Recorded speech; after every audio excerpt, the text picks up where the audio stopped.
So to absorb energy from humans, it has to be low vibrational energy. And what it does, and so people who've researched this and experienced this long back, they've given it the name loosh, this low vibrational energy. And it's based on fear, anxiety, depression, anger, hatred. Not so much anger, that can be turned into a positive emotion, but hatred, conflict, war, all these things obviously generate this low vibrational energy, because it's been long known by mainstream science that every time we think and every time we feel an emotion, we're actually generating an energy. We're generating a frequency, and that frequency relates to the nature of the emotion. And fear, which is the tool of oppression in this reality, is a low vibrational emotion. That's what this is to them. It's a way of farming human energy by manipulating events that put people in a state of perception and response that generates this low vibrational energy, which takes us into satanic ritual. What's all that about? What do the gods get out of it? What is adrenochrome? So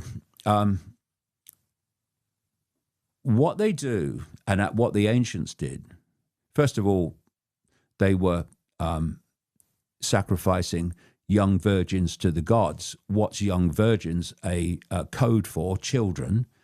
Because, as I've researched this over many, many years, there is a particular energy that these entities want more than any other, and that's the energy of children before puberty, right? This is where you get your massive obsession with pedophilia from, and it's literally all over the world, and it connects into Satanism ultimately.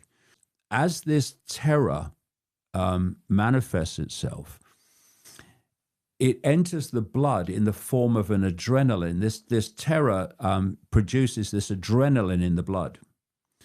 And that's what the Satanists drink, and we call it adrenochrome. And I had a cup of tea, and I put my cup of tea down. I said, well, thanks for that. It's nice of you to talk to me. It's very interesting. And as I turned to walk away, I said to her, I've had some amazing experiences. I keep hearing people tell me they've seen people turn into reptiles. And by this time I've turned. And all I can hear in the background is, right? And she's holding her chest when I turn around. What's going on? She said, I weren't going to tell you that. She said, I thought even you'd think I was mad. So, because I haven't gone public on the reptilian thing by this time. And she told me of going through the clearing in Burnham Beaches, where she lived in a house, which I've seen in among the trees. She went through one night, and there was a light, and she crept towards the light and looked through, and she saw a circle of people in long robes. And the guy conducting this ritual was Ted Heath, who was the Prime Minister. He was then Prime Minister at the time she experienced this. And next to him was a bloke called Anthony Barber, who was his Chancellor of the Exchequer. Not Rachel from accounts. No, but ladies and gentlemen, this is how it works. This is the people that are telling you they're on your side. Anyway, she said, I'm watching. She said, and suddenly Heath transforms into a reptilian figure and grows by about 1 foot, 2 feet. That is a common theme you find all over the world. When people see people shapeshift from human to reptilian, the reptilian is taller. And she said, first of all, when he started speaking in a reptilian form, it was like the old transatlantic telephone line where there's big gaps between it, like he's coming from far away. And she said the thing that struck me most was that when the transformation happened, no one in the circle reacted. It was as if to them it was the most common thing that they've experienced, perhaps something they experience all the time. There was no, it was all very much as they expect. And I named in The Biggest Secret in 1997, I named Heath as a Satanist, a pedophile. And the passage was read to him by a local journalist on the Isle of Wight, if you can call her a journalist, in the week of publication. And all he said was, David Icke must be mad, and there was nothing else. It took 17 years for allegations to appear about Heath, who was a absolute brutal paedophile. And Wiltshire police investigated and said if he was still alive, then he would be brought in for questioning on the evidence that we've seen. And that reminded me then of something I experienced. When I was in the Green Party in 1989, the European elections, the polls were showing that the Green Party was suddenly having a real surge in interest.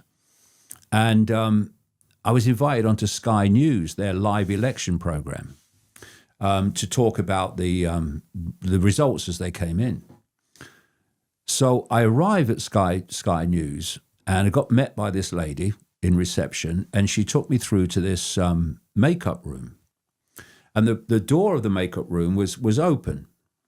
So I walked in, and I sat down, and she said, someone will be along in a minute, and she walked out. So I'm sitting there looking at the mirror, and something caught my eye just to my right. And I turned around, and just behind the door, which is why I couldn't see him, was Ted Heath, who'd just been on the programme and was waiting to have his makeup taken off. And so I looked at him and, being a friendly chap, I said, all right, mate, how you doing? I couldn't stand his politics, but hello, how are you doing? And he turned and he looked at me. And in all this experience, he never once said a word. Never said a word. He started at the top of my head, and he went slowly down like that, like the thing that came to me as being scanned in some way. And then he goes to my kind of feet, and then he goes back again to the top of my head, and then turns and looks at the mirror. Never said a word. And then eventually the makeup woman comes in, and it's like, what the fuck just happened? Anyway, while he's scanning me, I'm looking at his eyes, and the entirety of his eyes turn black. Not just the pupils, the whites turn black. And I described it as like looking into two black holes. It was like I was looking through his black eyes into some other dimension. And none of the Betty Shine stuff had happened before, at this point. It was all kind of an experience that was all kind of new to me. I had no way of explaining what I was seeing.